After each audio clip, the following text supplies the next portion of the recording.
So on today's Chronic Pain Club talk show, guys, we are welcoming back somebody whose last time they were with us was the most watched Chronic Pain Club episode ever, with almost 6,000 views, and probably the first person that has ever done a sign-up form that featured the quote, whatever Joel wants to chat about is making me do this. So I'm so pleased to welcome on my friend and community member, well-known community member, Amy Wescott. Amy, how are you? Welcome back.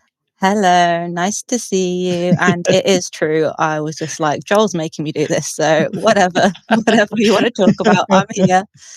Oh, brilliant. This is going to start some sort of internet room, and that's going to be the downfall of the show. But thank you so much. I genuinely, I joke a lot when we talk about your last interview, but it was weird because that back then we used to do it on Twitch, and it was obviously a very different vibe, and it was a Zoom call, so we had none of these bells and whistles, and we edited it, put it on YouTube, and it just went mad. So thank you so much for sharing as much as you did, as candidly as you did. No, it's nice, and it's nice to see that it got quite a lot of views and stuff, because I think it was a good little chat, and it was good. So, but it feels like such a long time ago now. I feel so much has changed since then. Yeah, and it probably really was does.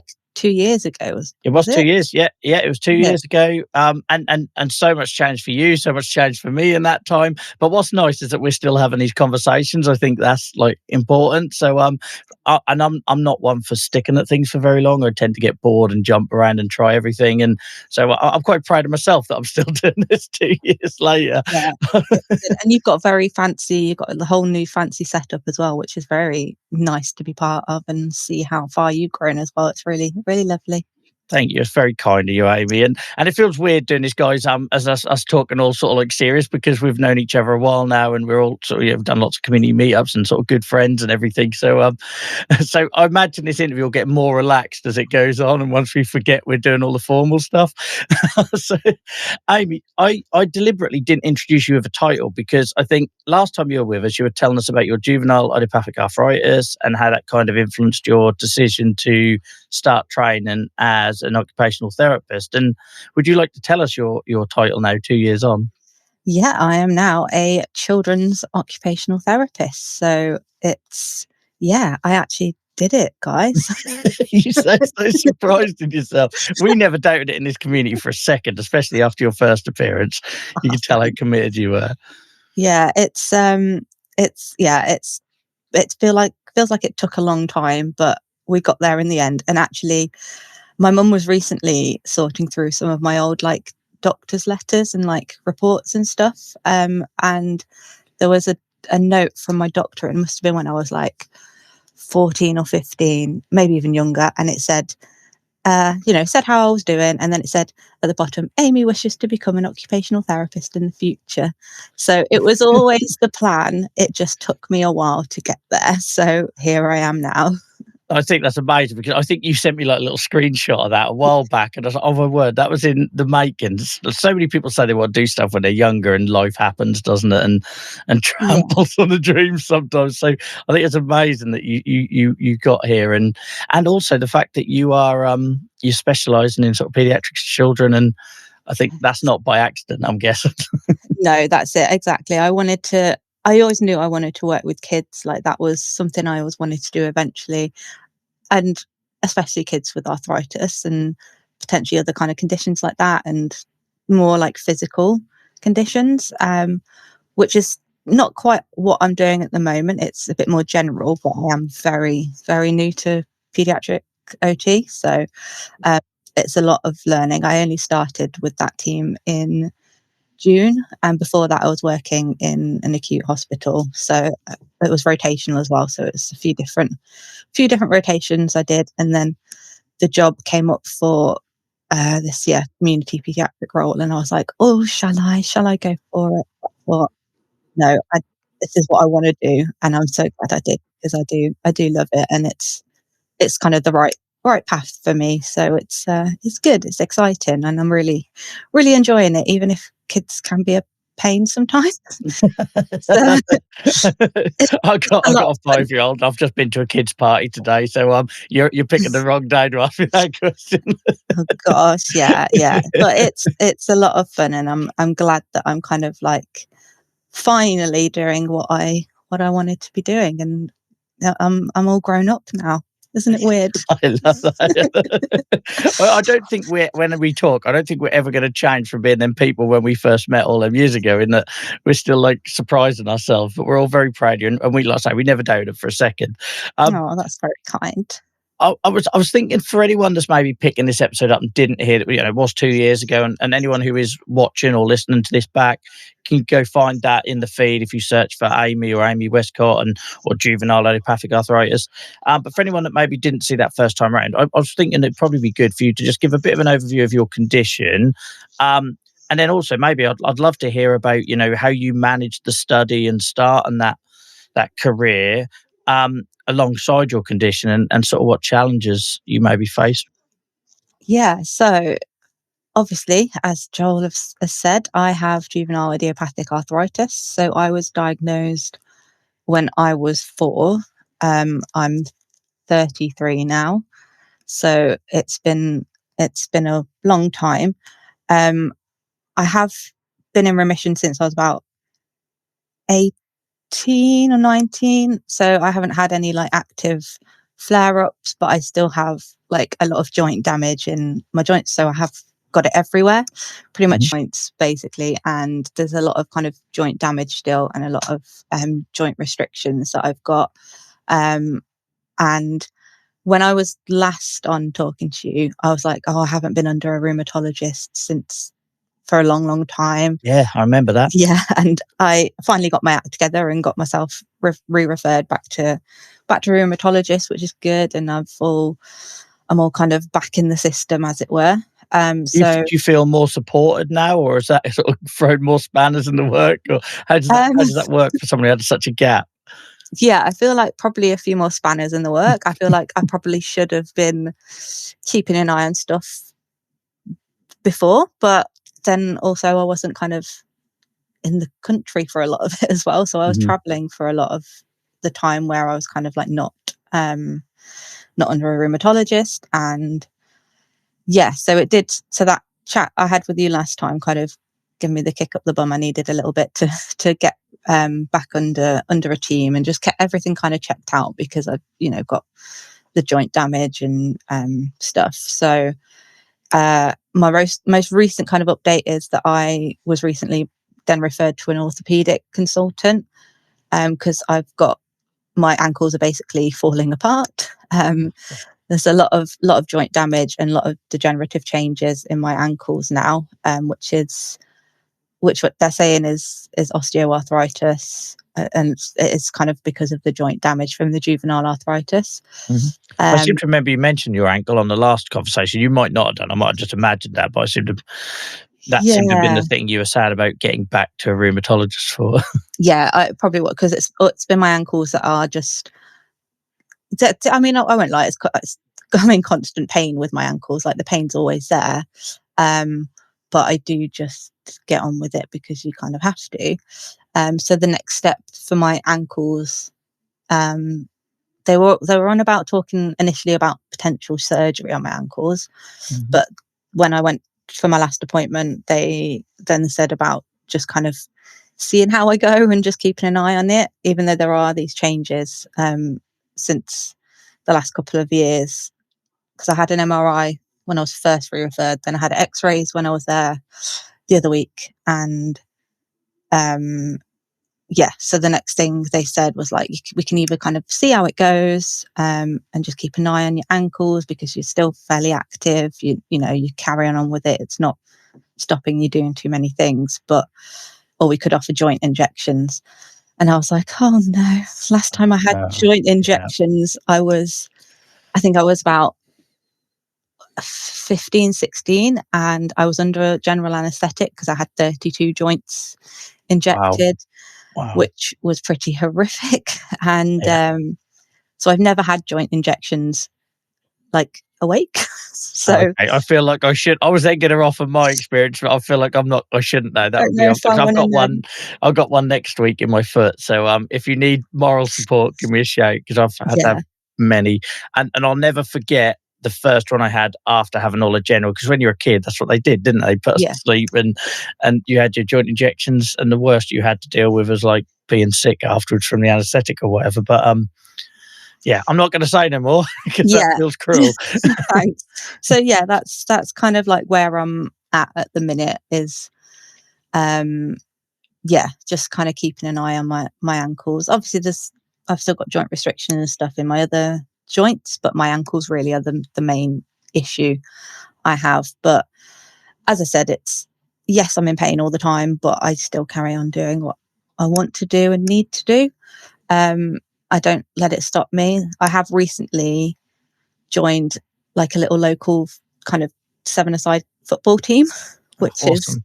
which is really fun. I really enjoy it. It's a lot of fun, but my God, the first week I was there, my whole body was aching, not just my ankles, but it was a struggle. And then the orthopedic consultant was like, you probably shouldn't be doing that.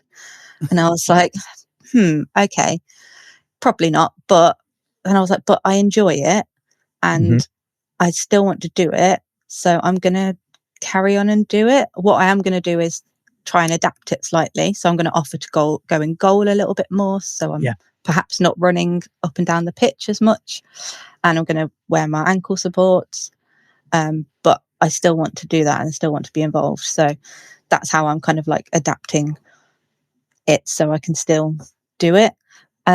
He also told me to try and avoid walking on uneven surfaces, which I was like, okay, not too sure how I'm going to do that, but sure. But yeah, that's kind of like the little update in terms of my kind of conditions at the moment. I really appreciate that, and I'm so pleased you're getting the support and advice as well, because I remember that was the takeaway last time we spoke. It's like, I think we probably came off the call like, Amy, right, now I'm not doing the host mode. Speak to you as a friend. Get an appointment and get so well done. That's another achievement since we last spoke, alongside the OT stuff. So obviously that all sounds like that was happening quite sort of recently and everything. So in terms of like with the training to be an OT and everything, what sort of challenges did you face? I don't know how you referred to yourself. I was going to say disabled student, but not everybody does. Sort of like that label. But as somebody with a health condition, a long-term health condition, doing something like that study, how did that work out for you? I think it was important to. Well, basically, firstly, I got help from Disabled Student Allowance, which was really, really good. And I had a lot of equipment kind of provided to me, like a laptop stand. I've got like a moving desk, like a standing desk that helps me, a proper chair, footrest, all things like that, really, that just helped ease a bit of that discomfort. In terms of like uni, and especially when I was on placements, that it wasn't difficult, but it was something that I was aware, if I'm on my feet all day and running around or doing whatever, it's just something that I kind of made sure that my practice educators, when I went on placement, were aware of. So perhaps like if there was one day where I'm limping a little bit, they know that's why. And just trying to make sure that I kind of like had regular rest breaks. But it was also more, it was just more of kind of an FYI to my like practice educators. It wasn't necessarily that I needed them to do anything or change. It was more just to kind of let them know. And I think that's the most important thing that I found, was just kind of giving people a heads up that this is something, like, I don't need anything particularly, but it's just to let you guys know that I might struggle a little bit. And actually with this new job, this not job that I'm doing now, so I'm kind of jumping about a bit. But again, it's like letting people know that perhaps certain times if I've got to get on the floor with kids and run around or do some more kind of physical stuff, that actually I might not be able to do some of those things, or I might need a little bit help getting off the floor at times, or things like that. So I think the biggest thing for me was just making sure people were aware of it, rather than necessarily changing things too much for me. So yeah, that was kind of that main way I dealt with it. I don't think I really found there wasn't really anything that I did find that I couldn't do or particularly struggled with. So that's always a positive, I think. Yeah. And that's actually one of the questions I was going to ask, because that's always a conversation I've been awful at. I've just been terrible at saying when I might need help or preempting. And so I tend to do the typical British bloke thing of just saying, oh, I'll worry about it if it comes up. And then you complain because you don't have the support in place you need. So I think that's really positive that you did that. And because I know obviously with the line of work you're doing, it does involve like them rotations, and you would have done lots of placement, I'm sure, and things like that. So is that a conversation you've always found easy? Definitely easier as I've got older. I think I probably struggled a lot when I was younger, because as a kid and when you're growing up, and especially as a teenager, you just want to be like everyone else, don't you? You don't want to stand out. You don't want to give attention to anything that you don't want to. So I kind of kept it slightly under wraps. But as I've got older, I want to tell people about it. I want to make people aware, and especially when I was like training to be an OT as well, because actually I don't know what my other student colleagues were going to then go on to do. Maybe they are going to go and find or come across a child that might have arthritis, and it's just making them aware that children can get arthritis and it is a thing. And I think spreading those little, I don't know, just making sure that people are aware, it makes a massive difference. And they can be like, oh, I remember this girl that I was at uni with. She had arthritis too, and just have those conversations. And I think that's I forgot what your question was now. I went No, you're fine. Yes, no problem. You answered it perfectly, so don't worry, you've done the hard bit. Next question I was going to ask you is like, did you find like having a long-term health condition or your experience as a child, like what has that brought to the career of being an occupational therapist? Like, has that been a benefit, having that insight or that experience? And how does that sort of apply in the workplace a little bit? I'd like to think it does. I like to think I can bring like a slightly different perspective to working with people who are being seen, and like I can kind of just relate a little bit to what they're going through, especially now working with children. If they've got more physical conditions, I can kind of recognize that that's something that I potentially struggled with, like, which is quite nice in a way, and it makes it more relatable. Like if, for example, if a child was struggling to put their socks on, and that's something that I've gone in to have a look and help them with, I'm like, oh, I used to struggle to put my socks on too, and I used to have to do that. And that's quite a big thing, I think, for children to recognize that they're not the only one that perhaps might be feeling like that. So I do think it brings a different perspective in that way. And I also think that I can kind of see it from other perspectives in terms of like siblings of children or the parents, and how it actually impacts their whole family life. And if there's something going on, how it impacts just not the child, but it's the whole family unit, isn't it? When something's going on with a child. Yeah, and it's so often overlooked, isn't it? I know we've banged on about a lot about caregivers and support network and everything on this show, but it isn't something that is often considered. So I think it's awesome that you can bring that insight. And then the other thing I was going to suggest is, like, you've mentioned a couple of times already, like with pain, so many of us say we're in constant pain or in pain, but we get on with it, or we don't show it, or like I think even the first time you said it, you almost laughed a little bit, because that's kind of our attitude, isn't it? It's like, I'm in constant pain, but I just go over it. Do you find like having that insight to know that things might not always be sort of like glaringly obvious if people are struggling, or maybe they don't want to ask for help, sort of thing? Does that help? Yeah, I think so. I think it is just having that attitude that, like, it is a bit rubbish, but what can you do? Like, you can't sit about and do nothing.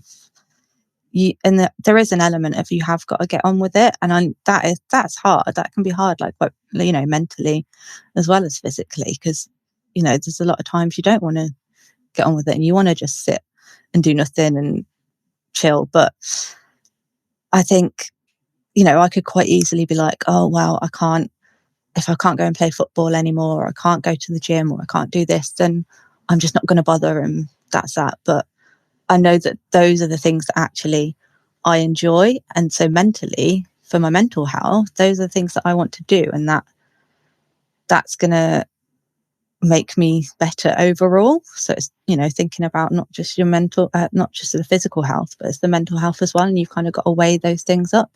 And I think if you kind of recognize that, other people are, Empathy helps as well, doesn't it? yeah, that's exactly it. That's the word I was looking for. That's right. I And got you. yeah, I got um, you. but it's having that empathy side of it where, and especially if you can relate to a patient or a child, and, and even when I was before I was working with children, I was working in the hospital, and I'd come across like, a lot of older patients, and they'd be on some of the same, well, I'm on calcium tablets now for my bones, to try and make my bones strong. But that's the only kind of medication I'm on for my arthritis, All is the calcium tablets for now. Anyway, I'm sure we'll see, but I'm trying to keep that going as long as possible. But then I could be like, relate to some of the older patients as well, and be like, oh yeah, I'm on those tablets too. I'm on those big calcium tablets that all the old folk are on as well. And you can kind of, I could kind of relate a little bit to patients in all sorts of settings as well, because patients would come into hospital, and obviously a lot of time people in hospital are in pain. So trying to find ways to relate to the patients, I think, is really important. And I think hopefully I'm able to do that with a little bit of my own personal flair on it. Yeah. Yeah. And then I think it helps, and I know I'm risking repeating myself here, because I can't remember what I said yesterday, let alone when we spoke fully 2 years ago. And it was actually an OT that sort of snapped me. I was in a really sort of dark place mentally, and then the pandemic come along, and sort of like I felt like I'd lost a lot, and I was angry at the world, and I wanted to blame people for changing medication and all this sort of thing.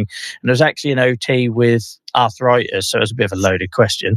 I was an OT with arthritis that sort of helped snap me out of that. And I remember she sort of said some things that, like, it did feel harsh, like things along the lines of, life doesn't owe you anything. You don't deserve to always be well. Or, it's not like this thing where everyone gets a fair share of, but because she had arthritis and she spoke in my language, and I could, it felt genuine that she was trying to help me. That sort of, I needed that tough love, to get me to start working with adaptations and accept and help. I think accept and help was the big issue. Do you see that with people? Like the tools are there, but people don't always want to take them on. Oh, definitely. And I'm guilty of it myself. Like I know I would be the worst patient, but like sometimes I'm good at, well, I can OT other people, but I can't OT myself, because I don't listen to my own But you did advice. go all that time without a rheumatologist. Yeah, exactly. Fine, I survived. I'm still here. But like, just, yeah, sometimes you do need that. You do need those kind of like tough love words a little bit sometimes, and you have just got to plow on and make the most of what you can do. And I know that my ankles are going to kind of get worse and worse. Like, I know that's what's going to happen, but I just want to keep doing the things that I can do whilst I can do it. Yeah, absolutely. And I suppose, like, I'm putting you on the spot a little bit here, but if someone's listening to this back in the future, or watching the video, and they've got arthritis like we both have, and they have no idea about what help is available, or what things could be done around the home to make life a little bit easier and things like that. Could you maybe just give us a very high level general sort of overview of what help there is out there in terms of occupational therapy for people with this sort of condition? Oh gosh, I mean, there's Sorry, all. I know it's an unfair question. I'm testing your knowledge here, and I don't mean to be. Oh gosh, this is a loaded question. No, well, I'd find that difficult, because OT, I'd like to think OT is very personal. It's very holistic. It's occupational therapy is about what a person wants and needs to do on a day-to-day basis, and how if there's something that's impacting on that, how can we then kind of find ways to adjust or adapt, or find ways to allow that person to then engage in those activities? So that can be about changing the environment. It can be changing the actual activity and thinking about how to do it slightly differently, maybe doing things at a different time. And then it can also be like any kind of equipment, and also looking at what the person can and can't do and what ways we can then kind of come into it. So, there's a lot of generic equipment out there that people can use, like your rails and your grab rails to help you get up off things, adapted cutlery, things for the kitchen, like special knives, so you're not having to hold your knife in a particular way. You can cut things with a knife with like a vertical handle rather than a flat knife. One thing that made a massive difference to me as a child, two things actually. I had like a long handled hairbrush, so it was like it just went on the end of my hairbrush, and it was extra long, and it meant that I could reach the back of my head, because I haven't quite got that like reach in those joints. So that was really helpful. And the other thing was I called it my sock putter runner, which was a device that you put your sock over it, and then you drop it on the floor, use some string, and you pull your sock on. And that absolutely changed my life. And that was something that I absolutely loved, was my little sock putter runner, which I'm sure there's a more professional name for it, but that's it describes it perfectly. I think so. But I think it's really hard with occupational therapy, because it's such a wide like career and wide area of expertise. Like OTs can work anywhere and everywhere, and like in my head, OTs can work with every single person anywhere and doing whatever. Obviously that's not feasible, but you can, with OT, you can just work in such a wide range of areas, and there's so many different specialities and different ways that you can help people. It's just so interesting, and I love it, because you're helping people do the things they want to do. And I think that's it's personal. You can make it really, really personal, and that is what I love about it. So yeah, it's quite, obviously, as I said, there's all the generic bits and bobs you can give people, but yeah, I love it. I love what I do. No, it comes across, but I'm smiling because you bookended that answer with the word personalised. That's pretty much what I was going for. So sorry for setting traps, but that's the kind of what, because is that thing, isn't it? It's like, because we get it. I don't know if you do, but I get it as somebody who's a bit more like public with the awareness thing.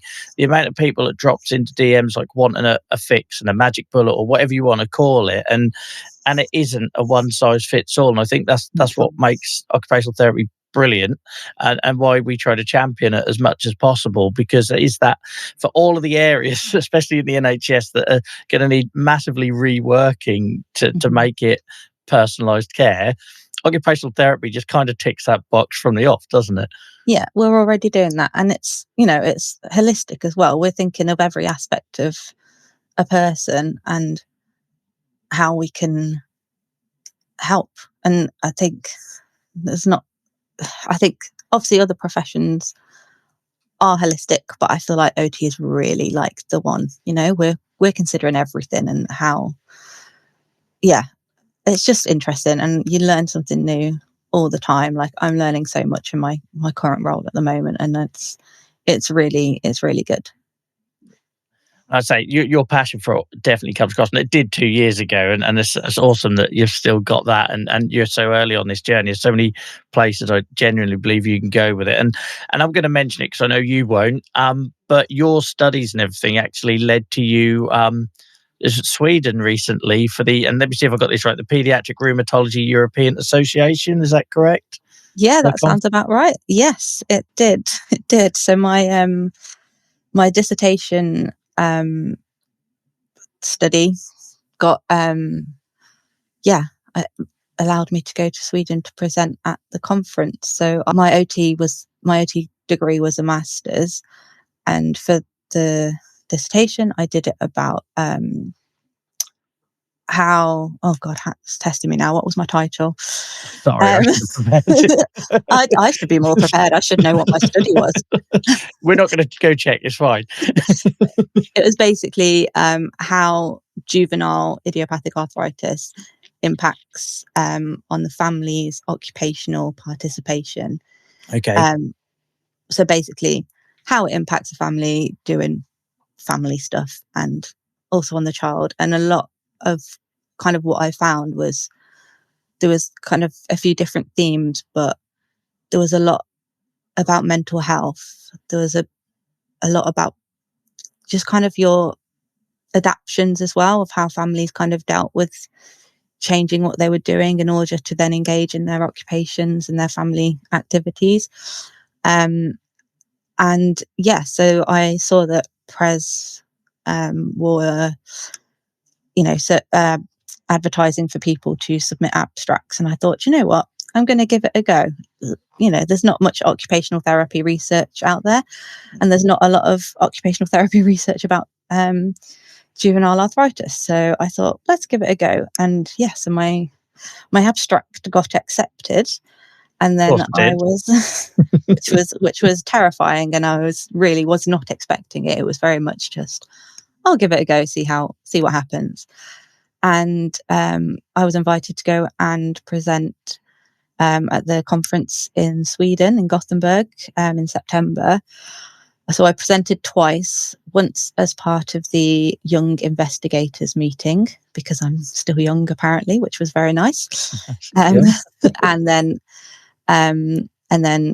secondly as a poster presentation as well in the main conference.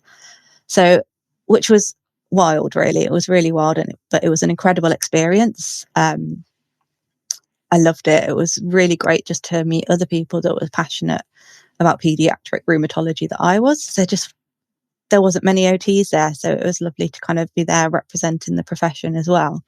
And whilst I don't work directly with children with rheumatological conditions, I still have that passion, and I want to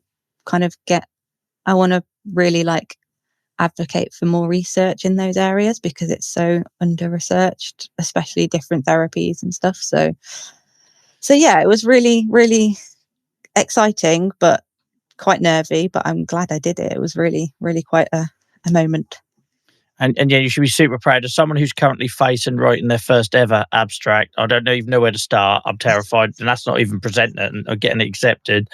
Well done, because I'm now starting to see the work that goes into that and the effort and everything. So yeah, massive well done, and I'm definitely going to be asking you for help on that. And I was really proud of my research there as well, because it really I feel like it really kind of filled a gap in terms of the underrepresentation of how JIA affects a whole family unit, and how much families have to change what they're doing and adapt and to life with a child with JIA, and then how that impacts mentally as well for the parents, not just the child. So yeah, I'm quite proud that I was able to share that research. So it's good.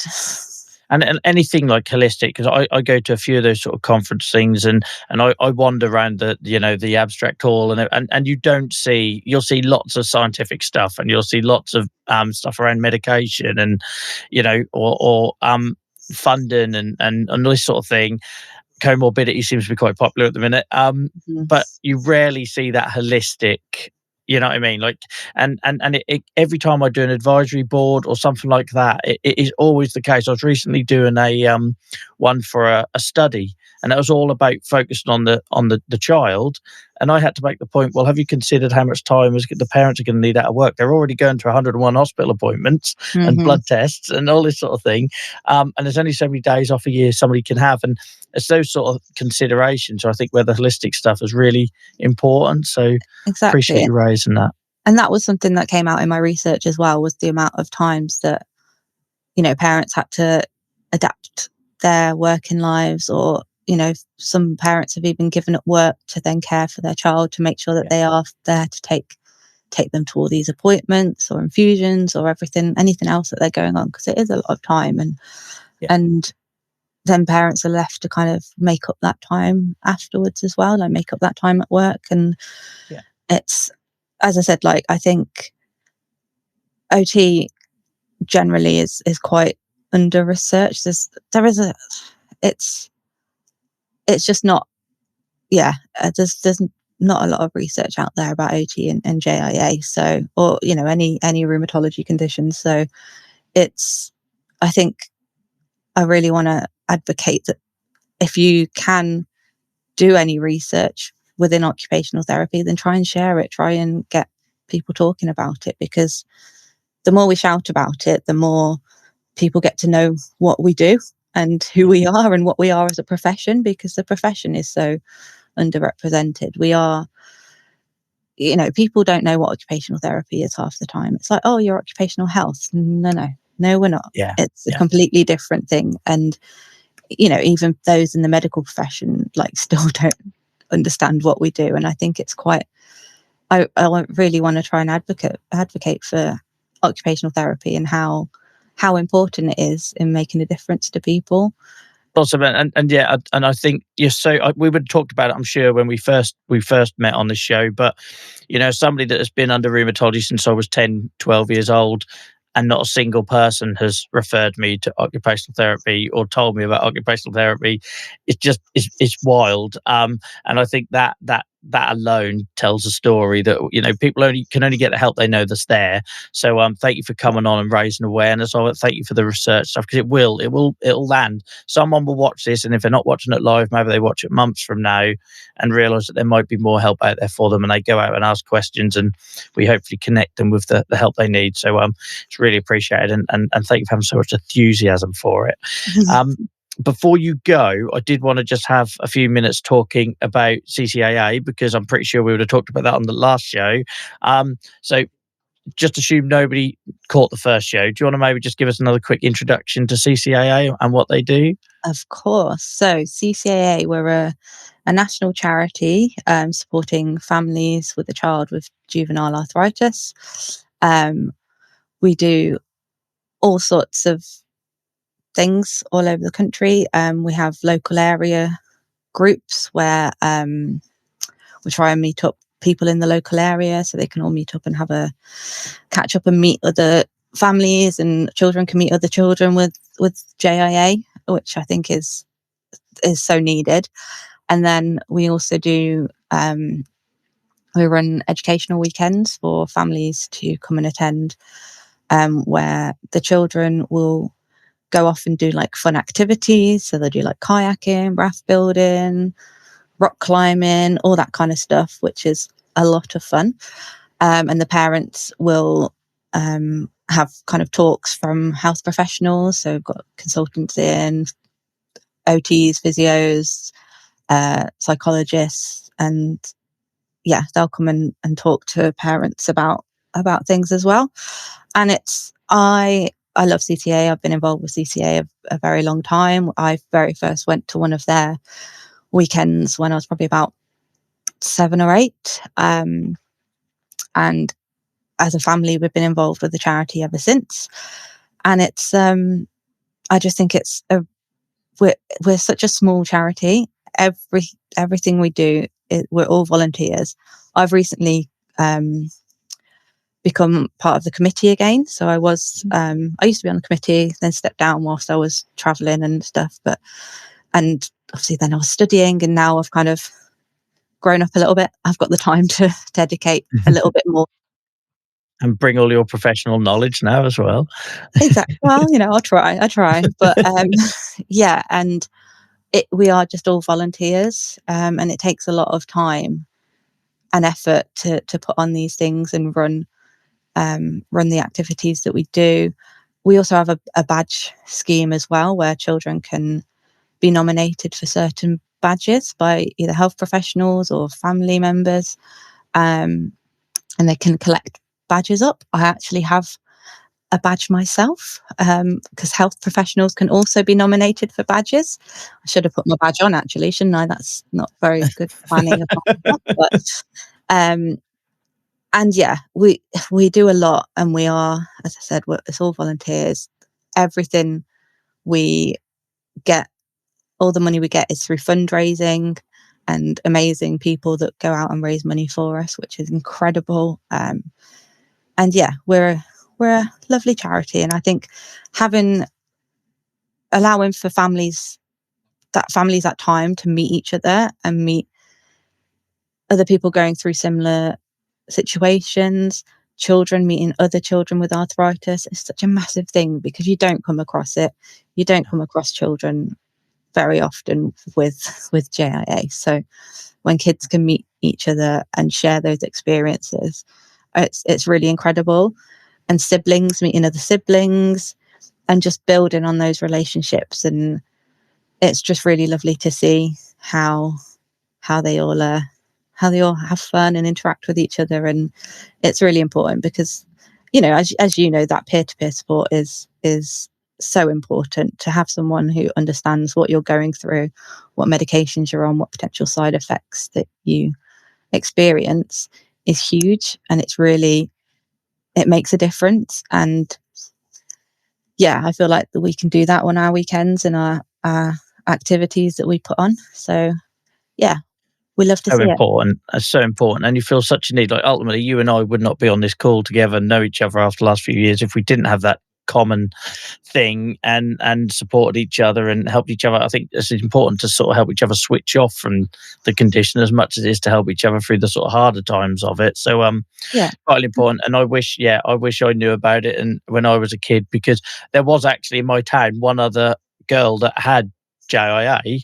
But again, if you're a 15-year-old boy and they're 12, you're not going to relate or talk or support each other with it at all. Yeah. So yeah, I think it's really important what you're doing. Thank you so much for taking a few minutes to share that. No, that's all right. I'm, big fan of the work we do at CCAA, and I think it's really important that, we do these things and allow for parents and families to meet each other and children to meet each other, because, as I said, the weekends the kids can go off and do all these fun activities, which is incredible, but it also allows for those conversations to happen as well about their arthritis and about why they might find something maybe a little bit trickier at times, but it's fine because everyone understands in that group. Everyone has that experience. If it's not them personally, it'll be their sibling. And just, yeah, I think allowing for those conversations and those relationships to build is so important. Yeah. And also creating them spaces for caregivers. We mentioned it a couple of times on the show already, but it's so important having that space for people, for the parents to support each other and ask questions. And so I know my parents certainly didn't have that. So I think that's just as important, isn't it? That's definitely it. And that's how the charity started as well, was a few parents met each other at Great Ormond Street and wanted to start supporting each other. And that's how it grew, from just parents having that conversation, and CCA grew and grew. And that was nearly 30. It's, it's incredible that we've gone on for that long, but we wouldn't be able to do it without the amazing kind of fundraisers we have and the support we have from other people as well. Fundraisers. Oh yeah, we did, didn't we? You did do a fundraiser for us. I did. Yeah, amazing. Thank you. No, not that I'd forgotten. Yeah, no, I'd say we're always trying to support CCAA because, like I say, it's close to my heart, because it just feels like something that, and it obviously was there when I was a kid. I just didn't know. I was in a rural area and there was no internet 30 years ago and things like that. So it would have changed so much, because my early experiences were being sent to village halls with lots of people that I couldn't relate to, and then that totally changed. It basically formed my opinion of how I saw myself as a person with arthritis going forward, because as a kid I just thought, I don't know, it's a strong word, but I'm going to say it 'cause that's how I felt. I felt like a freak, and I was the only one that had it, and you know what I mean. So if I would have been exposed to other people in my position and had the opportunity to ask questions of my peers, I think it would have made a big difference to attitude. And attitudes we've talked about earlier, accessing help, asking for adaptations and wanting to use the tools available. I think a lot of my views on that were set in stone from them sort of first early experiences, Definitely. And it makes you feel less alone, and it also provides you with more resources that perhaps you weren't aware about.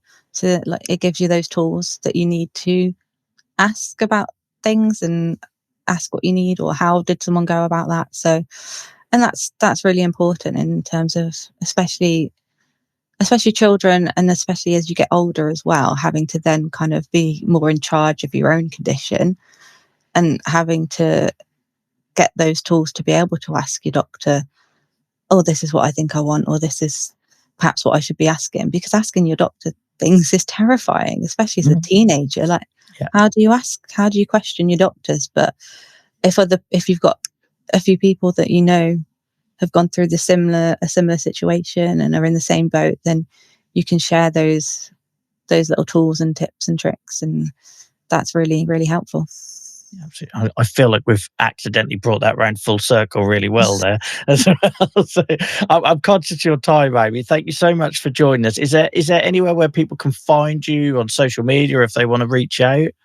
Yes, you can. I am on Twitter /X at Amy Weza, which is AMYWESA, and that's it really.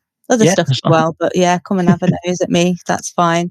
But no, thank you for having me back, Joel. I really do appreciate it, and I'm quite happy to chat about all things JIA and especially all things OT as well. Yeah, no, it's been an absolute pleasure. No pressure after having our highest watched ever video last time. So I am going for the record now, though. I have told a few people that we need to get those numbers up and make sure it is the most watched. So you're going to have an influx. You're going to have an influx of. All right, I'll be ready. I'll be ready for that. I hope.